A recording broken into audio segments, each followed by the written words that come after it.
From Hollywood, California, the Lux Radio Theatre presents Robert Montgomery and Josephine Hutchinson in The Count of Monte Cristo.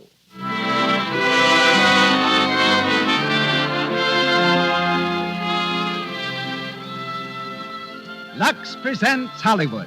Our stars, Robert Montgomery, Josephine Hutchinson, Lewis Stone, Lloyd Nolan, Sidney Blackmer, and Paul Lucas.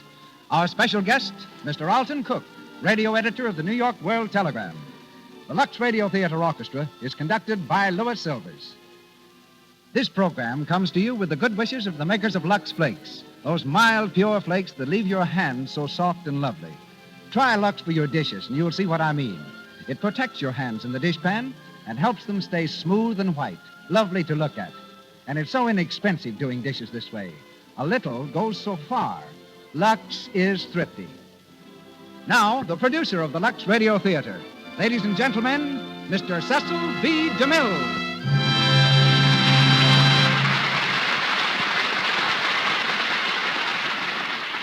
Greetings from Hollywood, ladies and gentlemen. As fantastic and unpredictable as the Count of Monte Cristo himself was the genius who created him, Alexandre Dumas.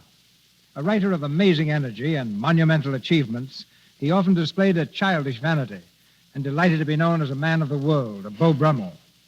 To protect his pride, he once fought a duel, attacking his opponent furiously, while with his free hand he struggled to hold up his trousers, which persisted in slipping down.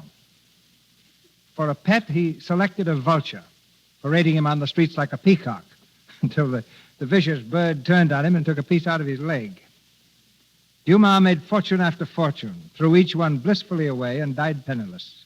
His novel, The Count of Monte Cristo, appeared only a few months after The Three Musketeers. It was like writing an Anthony adverse and following it up with Gone with the Wind. In play form, Monte Cristo ran here and abroad for 39 years. Twice a motion picture, The Count of Monte Cristo comes to you with a star-spangled cast, headed by Robert Montgomery. His ability to assume a wide range of character types makes him one of the screen's most applauded actors, and especially equipped for the title role tonight. From Metro-Goldwyn-Mayer Studio, his latest picture is Fast and Loose. As Mercedes, we welcome back a superb artist in Josephine Hutchinson. Louis Stone, beloved veteran of countless films, is Abbé Faria. And our trio of conspirators is composed of those three experts, Lloyd Nolan as Danglars, Sidney Blackmer as Mondego, and Paul Lucas in the role of de Villefort. And now for the play. The Lux Radio Theatre presents Robert Montgomery and Josephine Hutchinson in The Count of Monte Cristo, with Lloyd Nolan, Sidney Blackmer, and Paul Lucas.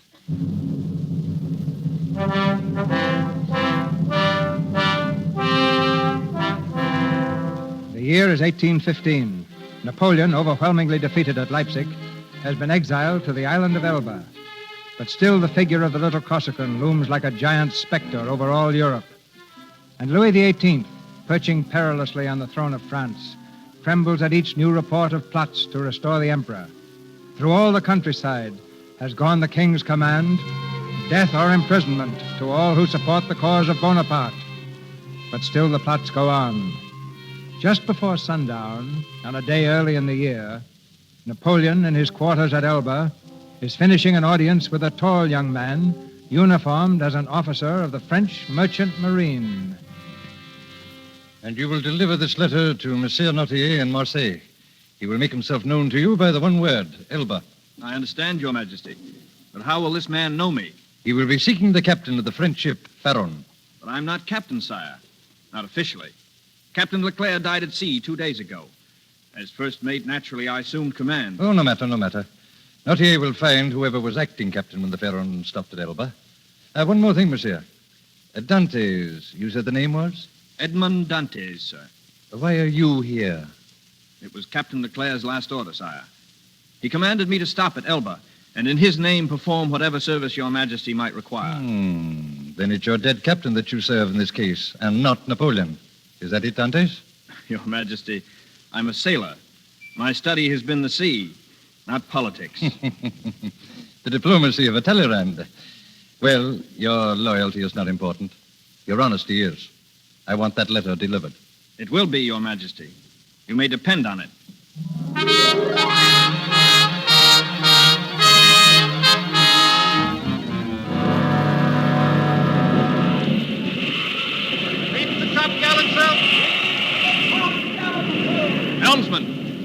ride before the gale. Aye, aye, sir. Will we ever see Marseille again, Monsieur Dantes? Oh, don't be a fool, man. The Pharaon loves a storm. I'll be in my cabin if you need me. Oh, Danglars. Dantes, I've been waiting to see you. Yes? Well, you'll usually find me on the bridge during a gale. I thought it might be better to see you here. I don't like our riding before the wind like this, Dantes. It's too dangerous. Now, if Leclerc had named me captain when he died... But he didn't. I'm in command, and I'll give the orders I think best. Good night, Danglars. Good night. Oh, by the way, here's a letter I found just now on the floor. Oh, thank you. Are you sure you found it, Monsieur Danglars? I'm quite sure. But if you're turning the Pharaon into a mail ship, Captain Dantes, you should at least be careful with the cargo from Elba.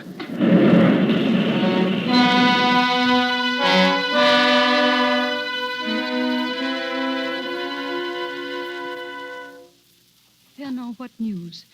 Is there any word from the Pharaon? None, Mercedes. I saw Monsieur Morel, the owner. He's given up hope. It's useless, Mercedes, believe But me. it can't be. Ships have been late before. As late as this? Why deceive yourself? The Pharaon was heavily laden. Not in a dozen years has there been such a storm. She was... Oh, please, Fernand. Don't you suppose I haven't thought of all that? Every day, every night. Mercedes, I know it's not the time to speak, but through all these months, whenever I have spoken of my love for you, you've refused to listen. It was Edmond Dantes who stood between us. But now, Mercedes, if the Pharaon doesn't come back, tell me at least that I may hope. I don't know, Fernand. I can't think of that now. Mercedes, give me your word. Promise me that if Dantes does not come back, you'll be my wife. Perhaps, Fernand, perhaps in time Listen! A ship in the harbor. It's the Pharaon and Edmund. It must be. It must be.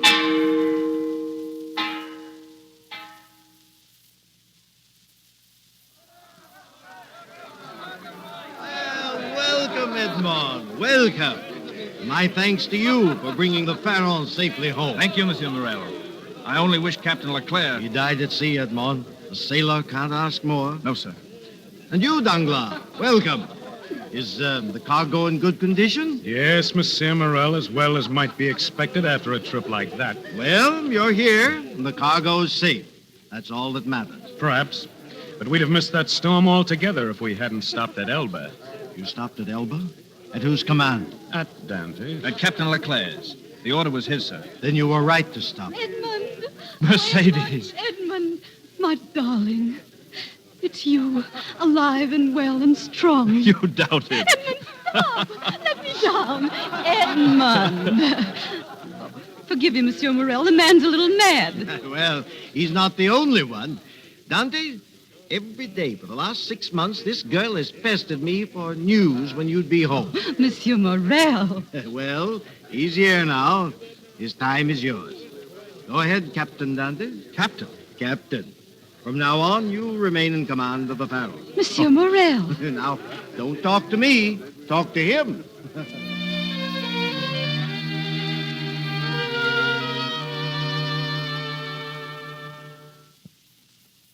This orchard, Edmund.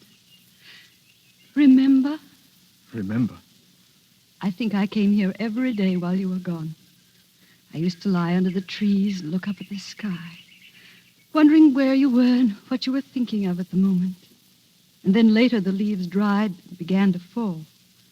I was sad at that, and happy, too, because I knew somehow that before the leaves came back, we'd be here together, you and I. Oh, Mercedes, if you knew the things that were on my lips to say. But now that I'm with you, I can't find words. I know. The nights I've lain aloft in the rigging and discussed your beauty with the stars, or times of storm when I've stood in the prow and shouted your name into the gale, daring it to carry my voice to you. It was a kind of torture to be away from you. I felt that, too. And are you afraid of it, Mercedes? Afraid? There will be other voyages of the Pharaon, and other storms, and times we don't arrive when we're expected. Perhaps even, well, I hadn't meant to say it this way, but... Oh, Edmund, of course I'll be afraid.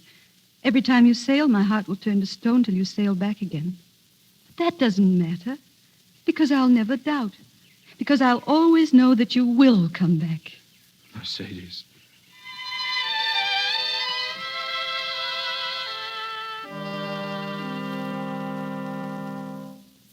To Monsieur Fernand Mondego. You are invited to be present tomorrow night at the betrothal feast of Edmond Dantes and Mercedes Rosas, to be held at the Café La Reserve with Monsieur Morel as patron. That's enough, Danglars. Oh, very well, but if you won't read your own invitation, somebody ought to read it for you. You know, you amuse me, Mondego. Now, it's bad enough to be a rejected suitor. It's even worse to look like one. Another drink? No. I was just wondering, who's the king's representative in Marseille now? A man named de Villefort. Why? You know him? Well, I've met him. Ambitious? I suppose so. And loyal to the king. Of course. And I wonder what Monsieur de Villefort would do if two good citizens, say you and I, for example, were to come to him with information concerning a certain young captain recently arrived in Marseille who stopped en route at Elba. Elba? What are you talking about? You mean Dantes? Well, that's better, Mondego. Much better. Why, you look positively alive again. Is it the wine, Mercedes, or is it you? I've never danced better in my life. I'm hoping that you'll improve when you get rid of your sea legs. Oh, you hear that? Treachery. And from my own betrothed. Captain Dantes, Yes? a gentleman wishes to speak with you outside. Well, invite him in. He said it was private. He asked for the captain of the Pharaon. Oh, excuse me, Mercedes. I'll be right back. Good evening, my friend. Good evening. You are the captain of the Pharaon? I am. Well, what is it? Elba. Oh. Yes, I've been expecting you. I have the letter with me. Here. Thank you. Good night, monsieur. Good night. You back so soon, Edmond? Monsieur Morel, you remember the letter I mentioned to you from Elba? Oh, delivered? Delivered. I'm glad. You were right to obey Leclerc's orders. It's good that the letter is out of your hands. Is Edmond Dantes here? Captain Edmond Dantes. I am Edmond Dantes. In the name of the King's magistrate, you are under arrest. Edmond. It's all right, Mercedes. What is the charge, officer? Suspicion of bearing treasonable information from the usurper, Bonaparte. That charge is absurd. Monsieur de Villefort will decide that. Edmond, I'm afraid. Nonsense. Here. Treasure that kiss. In half an hour, there'll be another to match it.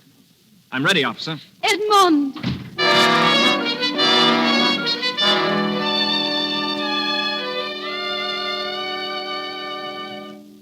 You arrested both of them? Yes, Monsieur de Villefort. We have the old man who received the note and the young officer who gave it to him. Good. I'll see the old one first. Yes, monsieur. The prisoner, monsieur.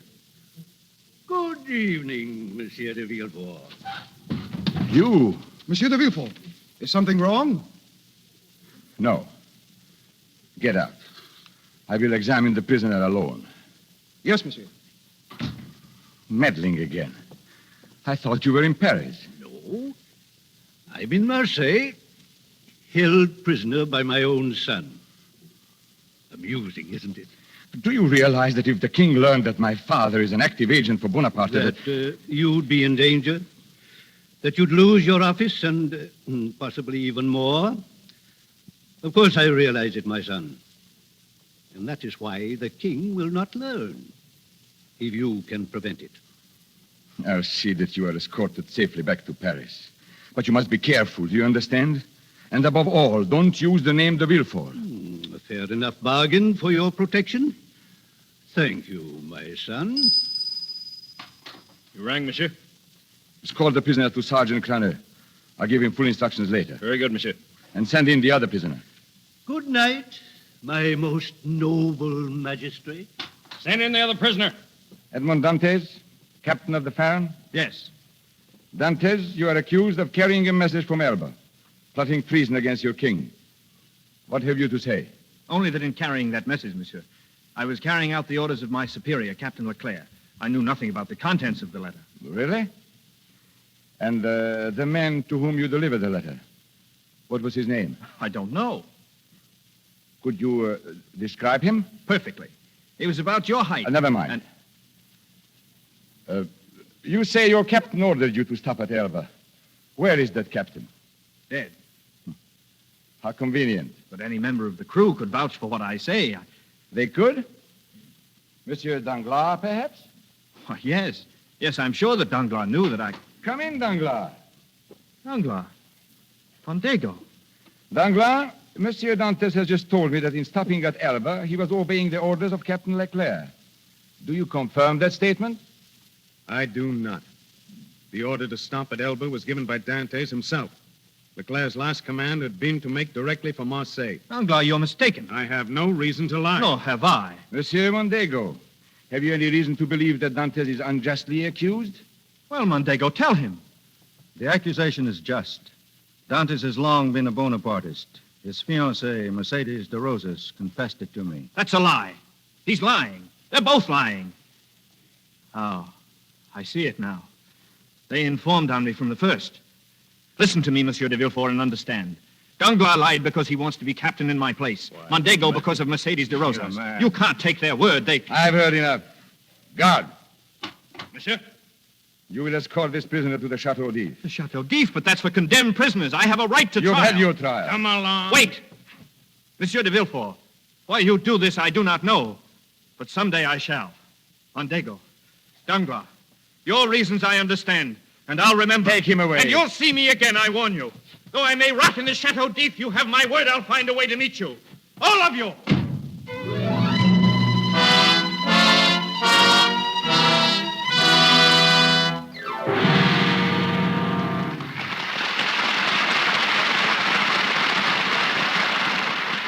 The curtain falls on the first act of The Count of Monte Cristo with Robert Montgomery and Josephine Hutchinson. And in a few moments, we'll go on with Act Two. But first, during our brief intermission, we bring you another scene from the lives of that lovable family, the Brownings. It's late afternoon, and Mother is reading in the living room. The front door bursts open, and in comes 16-year-old Dot, home from a shopping trip. Mother! Oh, Mother, where are you? In here, Dot, in the living room. Oh, Mother, I've just bought Midge's birthday present. It's simply darling. Oh, do let me see it, dear. Look, it's a blue organdy sweater. Isn't it the coziest thing you ever saw? Oh, Dot, why, it's just adorable. But, dear, that isn't organdy. It's Angora. And I do hope Midge will take care of it. Oh, Mother, I'll die if she ever dares to rub it with cake soap. Oh, if she'll only remember to use Lux. Well, now, let's see. Perhaps we could give her a little reminder. Oh, yes, maybe we could put it in a little jingle, the way we did with Mary Lou's present. Why, that's the very thing. Something like this. Oh, Midgie, Lux this fluffy bit, so it will keep its cozy fit. Oh, Mother, that's darling. Oh, Midgie Lux this fluffy bit, so it will keep its cozy fit. We'll say it every time she wears the sweater. And then she can't forget. It's careless washing that makes sweaters shrink. Wool fibers are tender. They can't stand rubbing or the harmful alkali in strong soaps. Lux Flakes have no harmful alkali to hurt the sensitive wool fibers or fade colors. They keep your nice woolens, your sweaters, scarves, and socks, new-looking longer. This same thing is true of your silks and rayons. Lux is so mild and pure, it won't harm fibers or colors that are safe in water alone. And now, Mr. DeMille. Act Two of The Count of Monte Cristo, starring Robert Montgomery and Josephine Hutchinson, with Louis Stone, Lloyd Nolan, Sidney Blackmer, and Paul Lucas.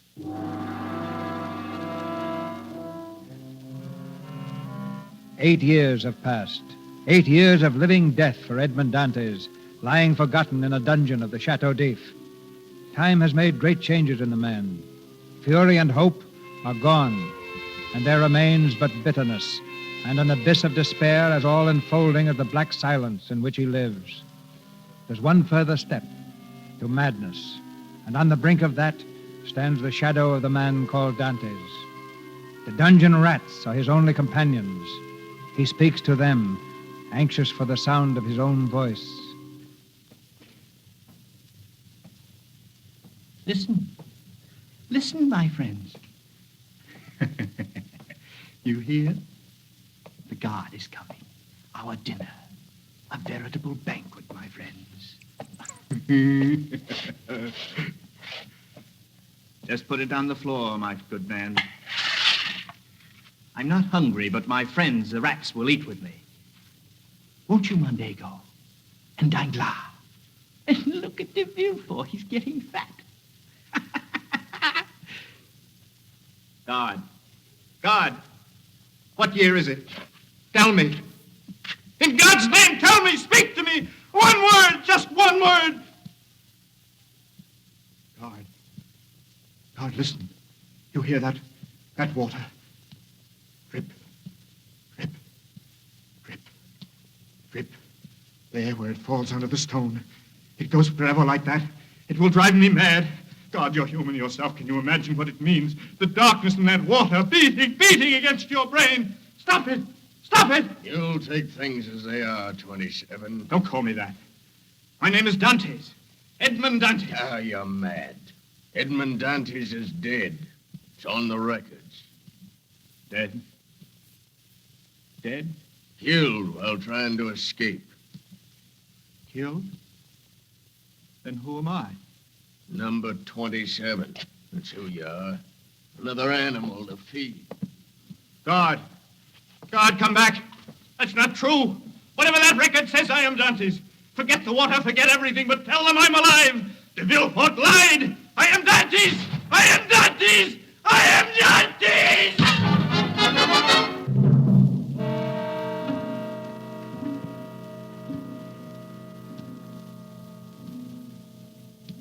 Dead.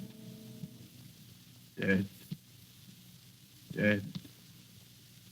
Dead. Dead.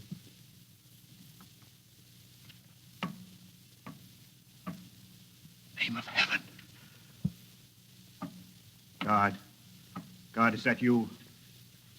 God! Who is that? Where are you? Behind this wall? Beneath the floor? Here? Are you a prisoner? Answer me. There's someone there. Alive, there's someone there. I'll help you dig.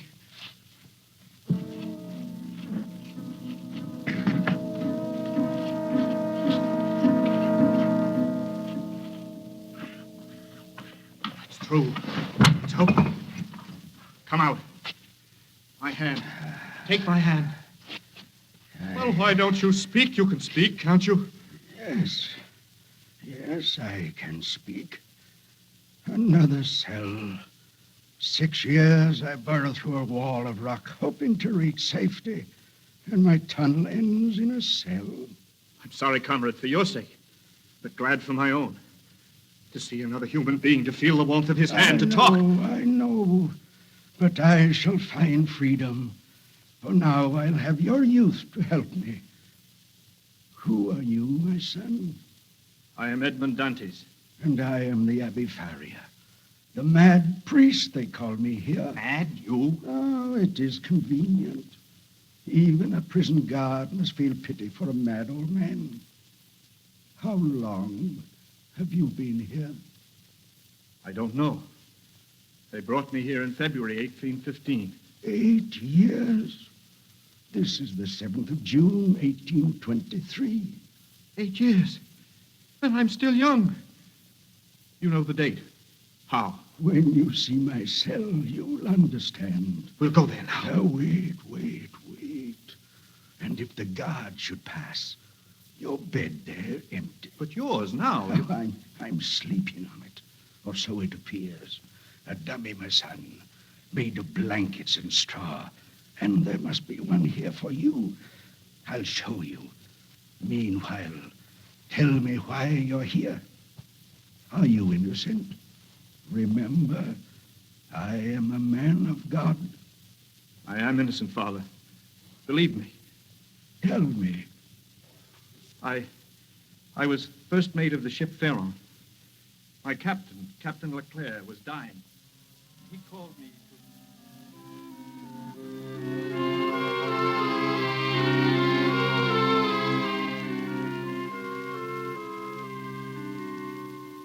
brought me here. Since then, save for the guard, I've seen no living soul except yourself. And that is all. But for one thing, I learned from the guard that to the world outside, Edmond Dantes is dead. Naturally, my son. Naturally? You think this man de Villefort would have risked investigation. It was so simple for him to certify he was dead. But it is better so. That certificate may serve you well when you're free. Free? Abbe Faria, there is hope of escape. I'm sure of it. One of two routes from my cell is certain to lead to the outer wall. This one was wrong. The other cannot be. Freedom. To know at last my revenge. To stand before de Villefort, Danglars, Mondego. Stop, Dante, stop. You fool. You miserable animal. Groveling here in darkness, nursing your revenge. If you could see yourself chained, not just in body, but in mind and soul. What do you mean? Come to my cell. I'll show you.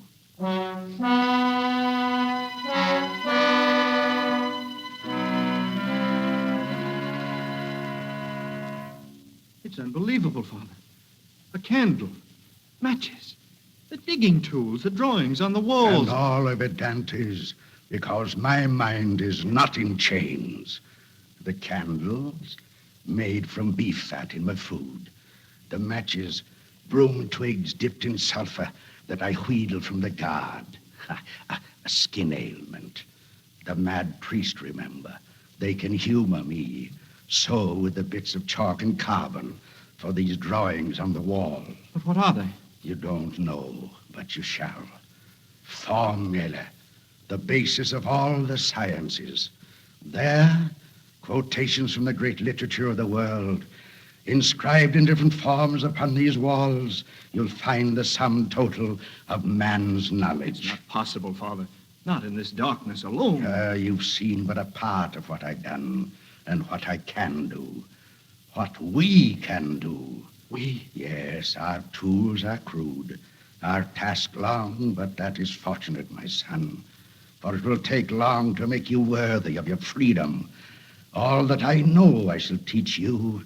And when your freedom comes, you shall go forth into the world with the mind, the body, and the soul of a Superman.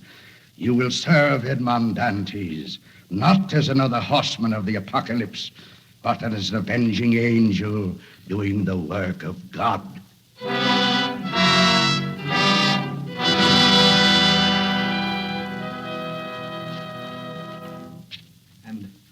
And if your lunar observations are correct, 2 months from tonight will be the highest tide of the year. The water will seep through the crevice and unloosen the rocks. Our tunnel will be through. 11 years of digging. It has not been in vain, my son, but we must not grow too anxious, and we must continue with our studies. You will be glad on your day of freedom. On our day, Father. No, Edmond, not on mine. Father. Haven't you wondered that for 4 days now you have worked without my help? But what of it? A temporary stiffness in your arm? Not temporary. My arm is paralyzed. Paralyzed? A stroke. It happened 4 nights ago. I told you nothing, hoping the effects would pass, but they won't. You must escape alone, my son. And leave you? I'll carry you. On my shoulders. How far could you swim with such a weight? You see, you must go by yourself. I won't. I swear by the mind, by the soul that you have given me, I'll never leave you here alone. My son, you're worthy of all my trust. Come, Dantes, back to my cell. There's something I must tell you. Now, you know, millions, Edmond, unnumbered millions. The whole of the Spada fortune, mine. The Spada fortune? I've heard of that, but it's been lost for centuries. Yes, except to me. I know where it's to be found. I was the secretary to the last of the Spada family. At his death, I became his heir. And after his death, among the manuscripts of the Spada library, I found a scroll, the key to the lost treasure. And where is it? On the island of Monte Cristo. Monte Cristo? I know it well. There's nothing there, nothing but rocks. There is a fortune there, Edmond. A fortune which but to find is to own the world. And you shall find it. I? There will be another attack, my son, and soon an attack that I shall not survive. Then you must go, alone, and for your loyalty and out of my love for you, you are to be my heir. Father, how can I thank you? Edmond, listen. The key to the treasure, you must learn it well. I have destroyed the scroll, but engraved its contents on my brain. So it must be on yours. Now listen, and listen carefully, so that you will not forget. A jutting rock at the island's eastern point. Walk 20 paces north, then west. A rock appearing solid that will move. A hollow wall in a far corner to be broken through. A dark chamber in the grotto. A chest upon the floor. And the world is yours. Now listen again and again 100 times. The time shall come and you must not forget. A jutting rock at the island's eastern point. A jutting rock at the island's eastern point.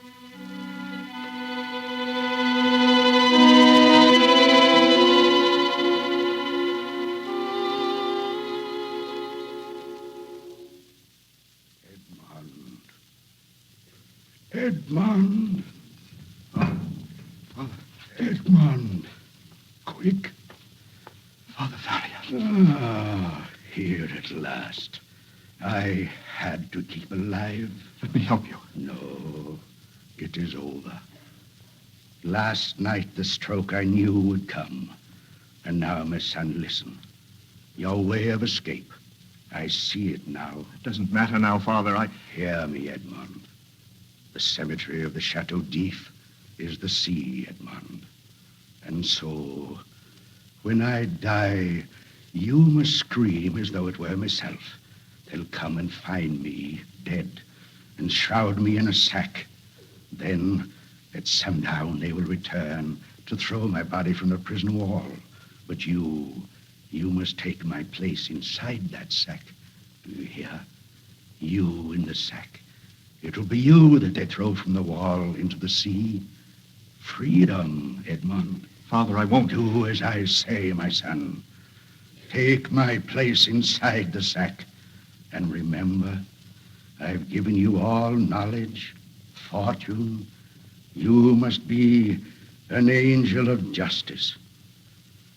Oh, Edmond, this means freedom for us both. It is so beautiful. Father. Father. My only friend.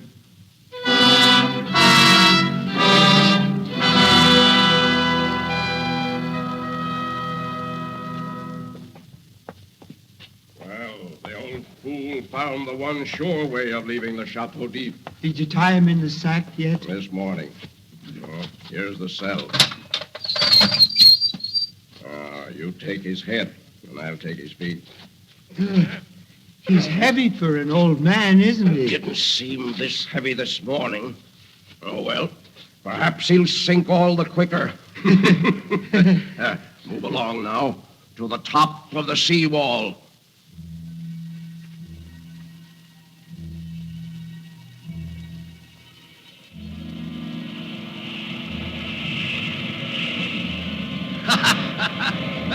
Nice night for a swim, ain't it?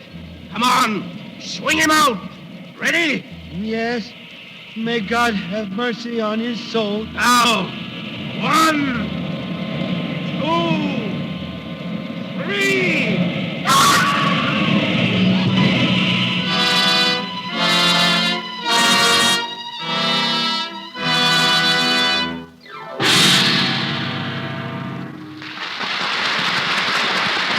We pause for station identification. This is the Columbia Broadcasting System.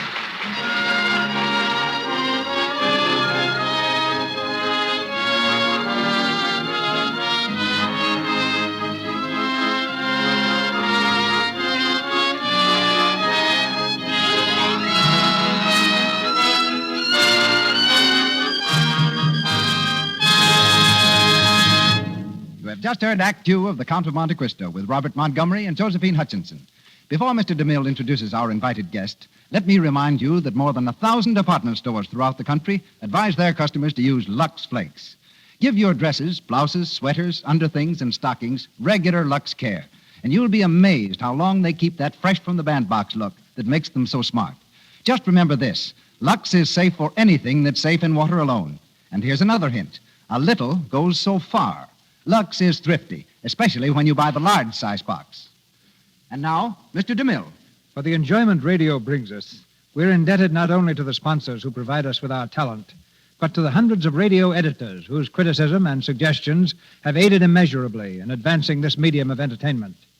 Among them, tonight's guest, Mr. Alton Cook, is a dominant figure.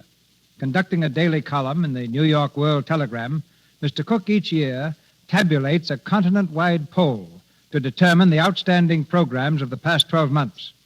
He reports tonight on this poll of radio editors in the United States and Canada. Speaking from New York City, Mr. Alton Cook. A little less than 5 years ago, a cast of good actors with Miriam Hopkins and John Bowles as their stars gathered in a radio studio and sent a play called Seventh Heaven through loudspeakers all over this continent. From this window at my elbow in New York, I can't lean out to ask, do you remember that day, Mr. DeMille? I'm sure you remember it as well as I do. That was the start of your radio theater. Before that year was out, the New York World Telegram gathered the votes of radio editors in the United States and Canada. The weekly programs of your new radio theater were voted the best dramas of 1934. The casts of that first year began like a who's who of Broadway and Hollywood. The plays, a survey of the most heartwarming and mirth-stirring writing of our time, gathered from stage and screen. The pace you have set has been a hard one to keep, I'm sure. But each year, we radio editors have assured you that your pace has not slackened. The 1939 World Telegram poll of radio editors has just ended. The verdict is the same. Your radio theater has been far ahead through all the 5 years since that day it began. Along with all the other radio editors of the United States and Canada, our congratulations to you and to your sponsor. Along with the honor of this award, Mr. Cook, we recognize our responsibilities for the future. Now here in Hollywood, we're ready to bring you Act 3 of The Count of Monte Cristo with Robert Montgomery and Josephine Hutchinson and our all-star cast. Months have passed since Edmond Dantes was thrown from the walls of the Chateau d'If. Picked up by a passing sloop, he at last found his way to the island of Monte Cristo, to the dark chamber in the grotto. And there, as the abbé had told him, lay the glittering Spada fortune. Gold, diamonds, pearls, rubies, unnumbered millions. The world is mine. Now, years later, all Europe whispers strange tales of a strange man, a fabulously wealthy nobleman, the Count of Monte Cristo.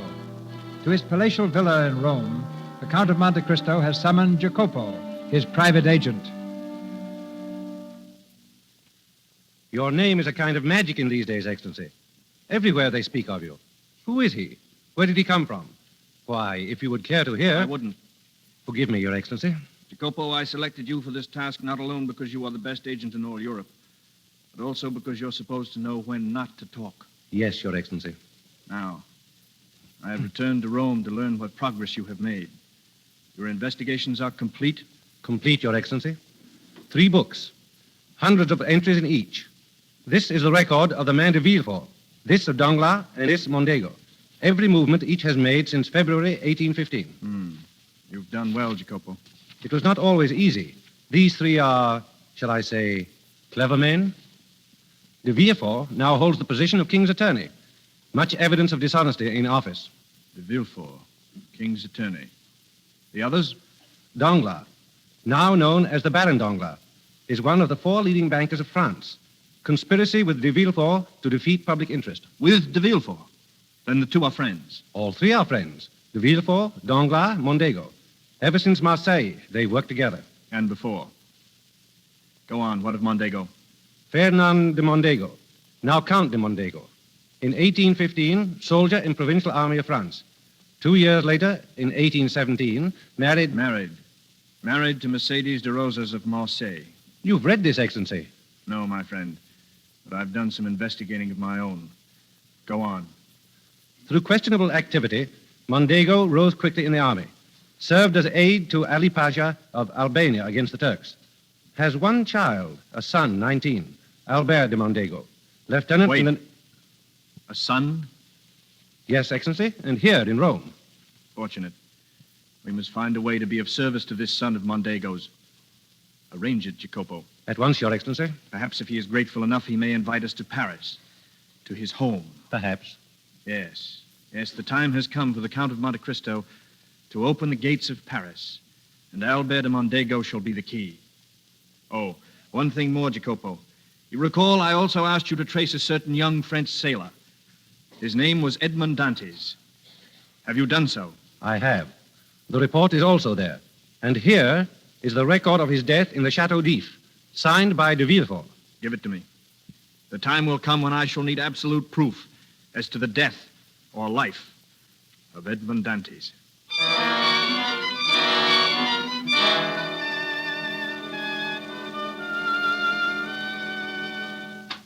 Good evening, Baron.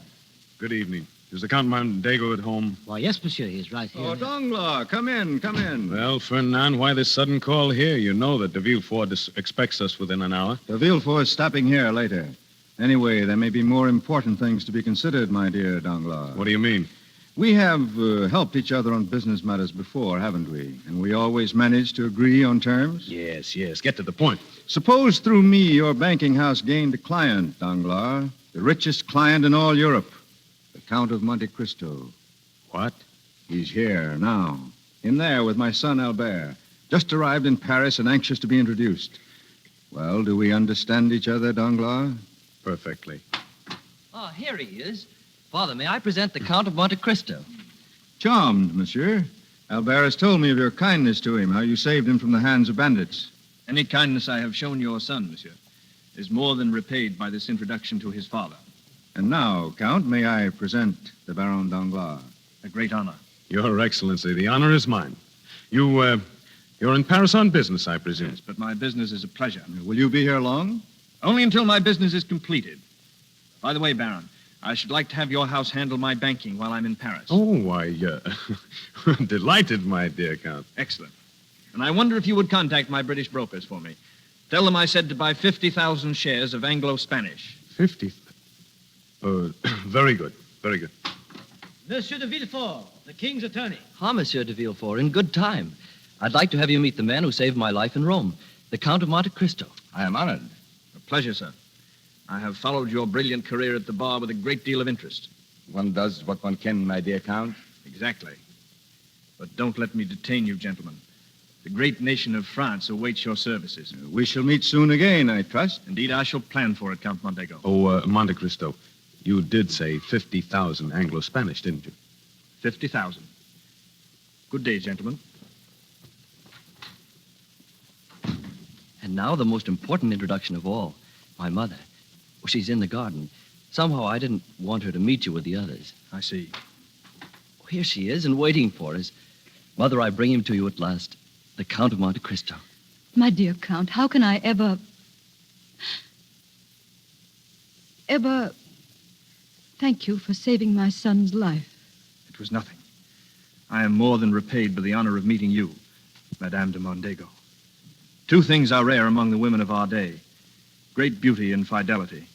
Here I find both. You hear, Mother? I told you you'd never meet anyone like him.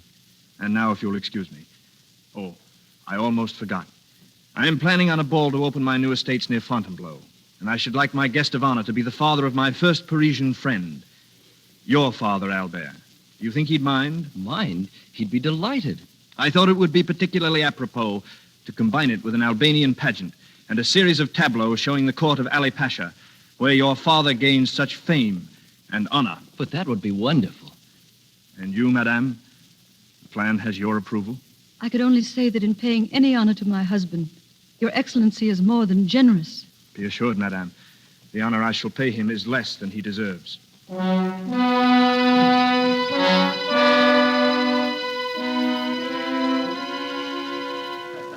Le Duc et la Duchesse de Varennes.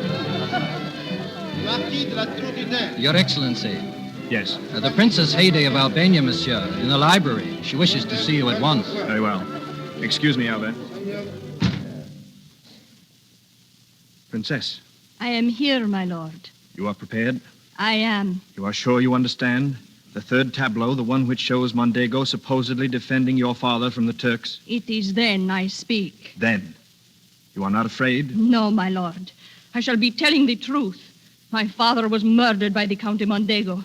My mother and I were sold into slavery at his command. I shall tell them, everyone, that the Count de Mondego is not the hero they think him to be, that he betrayed my country and betrayed France. Exactly. Now come with me.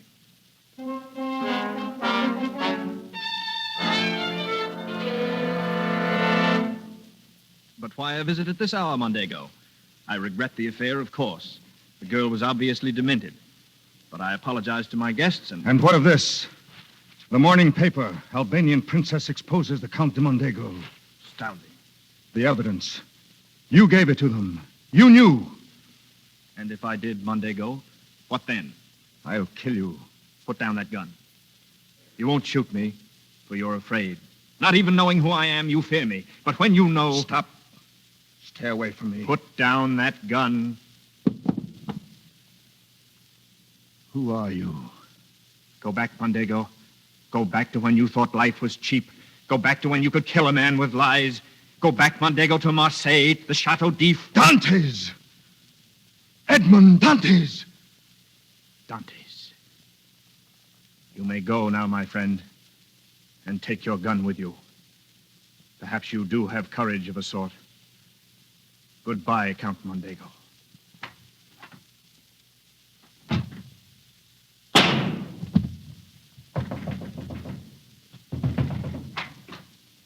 Excellency, you're all right? Yes, Jacopo. And your book of evidence on the Count de Mondego, you can destroy it. The last chapter has been written. And now, Danglars.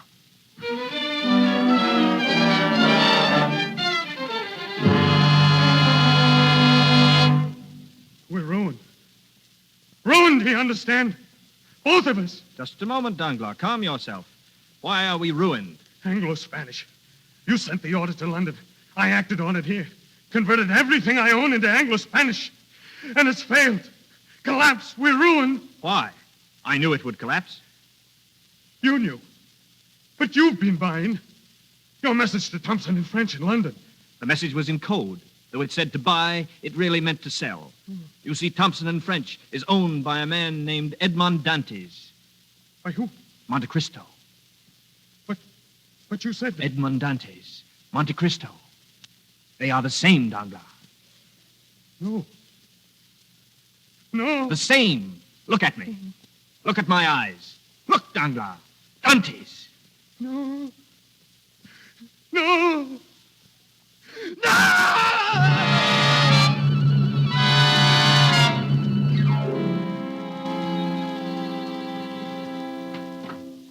Well, Doctor? The Baron Danglars is insane. The mind snapped completely.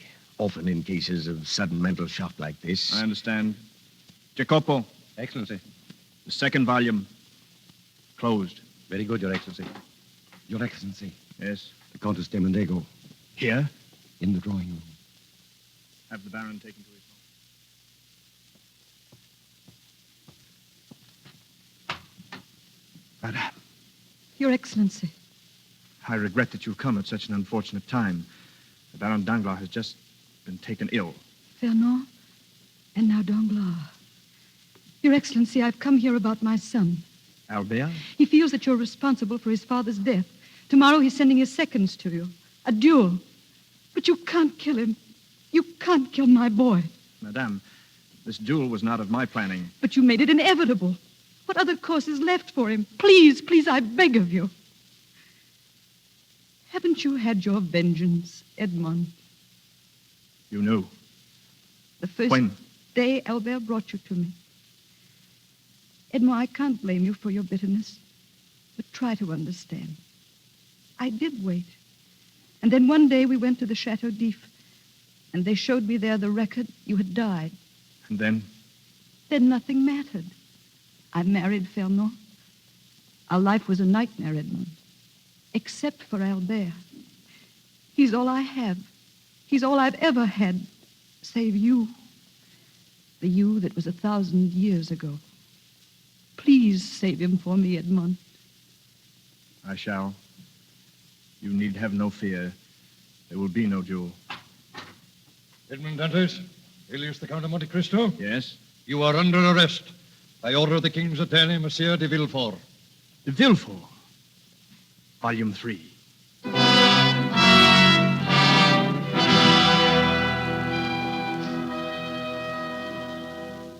And so, gentlemen of the jury, citizens of France, one last word before you assemble to take a ballot. Look at this man, this creature pretending to be an honest sailor, who was all the time in reality a spy, who while imprisoned in the Chateau d'If undermined the structure of its tunnels, and when he discovered that the old priest, who was his companion, held the secret to a treasure, undoubtedly murdered that priest to get the treasure for himself. Know him for what he is, gentlemen, this Edmond Dantes, a traitor, a spy, and without doubt a murderer. Gentlemen, as honest Frenchmen, I know that you will find the defendant guilty and mete to him the punishment his treachery deserves. Well, Edmond Dantes, you still have nothing to say. If you're silent, it means your death. But that's impossible, monsieur. What? As long as my friend de Villefort is finally through, perhaps it's time I did speak. I have one witness who will testify that this trial is and must be a mockery, a farce. Who is this witness? The King's attorney, Monsieur de Villefort. Monsieur de Villefort, I'll ask you to examine this paper and this signature. Is it yours? It is. And you, gentlemen of the jury, examine the document. It is the death certificate of Edmond Dantes, signed by the King's attorney himself. He's been prosecuting a man he knew was dead. But I was not, gentlemen of the jury. I am Edmond Dantes. Yes, and Monsieur de Villefort knew I was alive. Why, then, did he affirm me dead? For the same reason that he sent me to the Chateau d'If without a trial. He was afraid. Afraid that if I were given a trial, a man named Noche would be exposed as a Bonapartist. And Noche was the father of de Villefort himself. That was why I died, according to this paper. That was why I went to jail for a crime I did not commit, as did thousands of others in recent years. Here is the record, gentlemen, the record of corruption that is the career of Raymond de Villefort. Read it, my friends, and then judge which of us is traitor to France and to his king.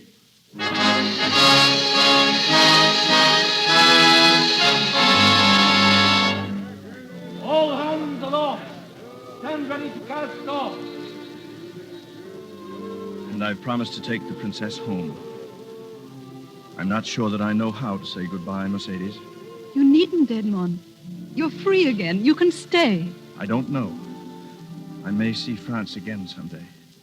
I can't be sure.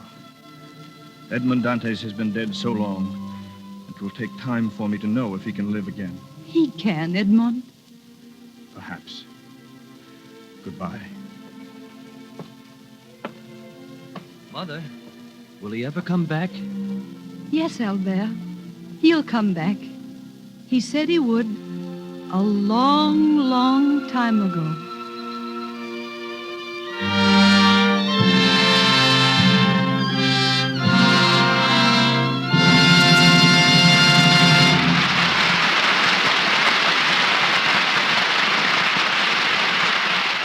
So ends tonight's presentation of The Count of Monte Cristo with Robert Montgomery and Josephine Hutchinson. Our stars will be back for their curtain calls in just a moment. But first, I'd like you to listen with me to something I think will sound familiar to you. Gosh, my money just disappears into thin air. Now, where did it go this time? Well, stockings, for one thing. I bought 2 pairs last week. Gee, if I could only cut down on those awful runs. Well, now, listen to what Miss Ethel Henshaw of New York City says. Maybe she can help you. She says, There was a time when I had to scrimp and scrape on lunches to buy stockings. You see, sometimes I'd be careless about the kind of soap I used for my stockings. And the runs I got were simply awful. Then I changed to Lux Flakes. And now my stockings stay nice and springy and don't have runs nearly so often. now, that's the way to cut down on runs. There's no harmful alkali, no cake soap rubbing with gentle Lux Flakes. So Lux your stockings every night to help them wear longer. and your dresses and underthings, too. Remember, a little goes so far. Lux is thrifty. Mr. DeMille. There's a question that arises every time the Count of Monte Cristo is produced. Was there ever in real life such a man as Edmond Dantes? Perhaps our stars can answer that for us now, Mr. Montgomery and Miss Hutchinson. I think it's quite apparent that he did live, Mr. DeMille, because the Chateau d'If still stands, and I know that the attendants will show any visitor the exact cell that Dantes occupied. I hate to argue with the lady, Josephine, but Dantes was pure fiction. One of the few characters that Dumas wrote about without some basis in fact. I don't know whether the attendants point out his cell just to impress gullible Americans, or if the story was written so convincingly it has made people believe it was true. Well, not being certain, let's skip it.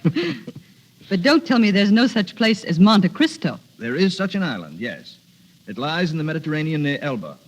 Can you confirm that, Mr. DeMille? I don't know what the island's like today, Bob. But when Dumas saw Monte Cristo, it was inhabited only by wild goats. He rowed a boat around the island, but never set foot on it. Yet he couldn't forget its name, nor its air of mystery. Out of that brief visit came the idea for the book. Leaving Dumas to sleep in well-earned peace. What about you, Bob, and this talk I hear of a play in New York? Well, that's all it is at the moment, Josephine. Just talk.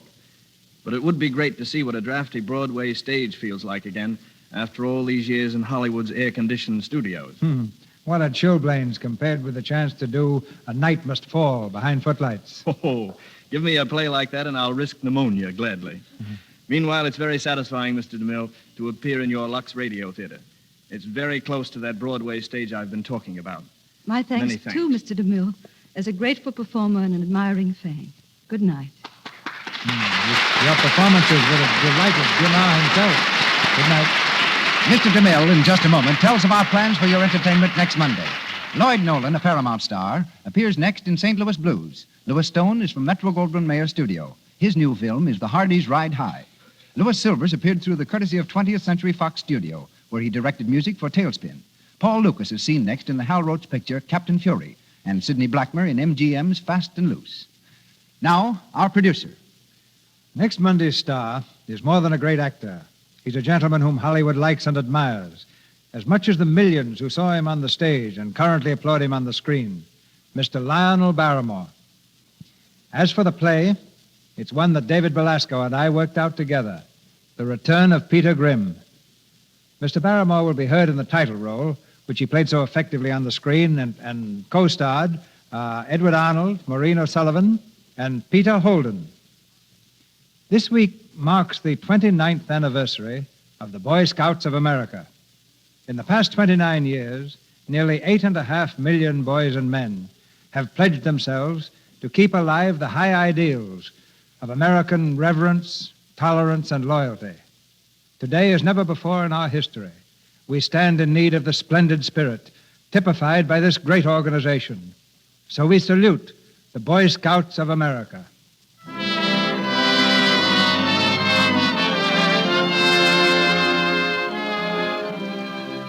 Our sponsors, the makers of Lux Flakes, join me in inviting you to be with us again next Monday night when the Lux Radio Theatre presents Lionel Barrymore in The Return of Peter Grimm and co-starred Edward Arnold, Maureen O'Sullivan, and Peter Holden. This is Cecil B. DeMille saying good night to you from Hollywood. Cast of tonight's play included Walter Byron as Jacopo, Barry Drew as Albert de Mondego, Victor Rodman as Monsieur Morel. Your announcer has been Melville Ruiz. This is the Columbia Broadcasting System.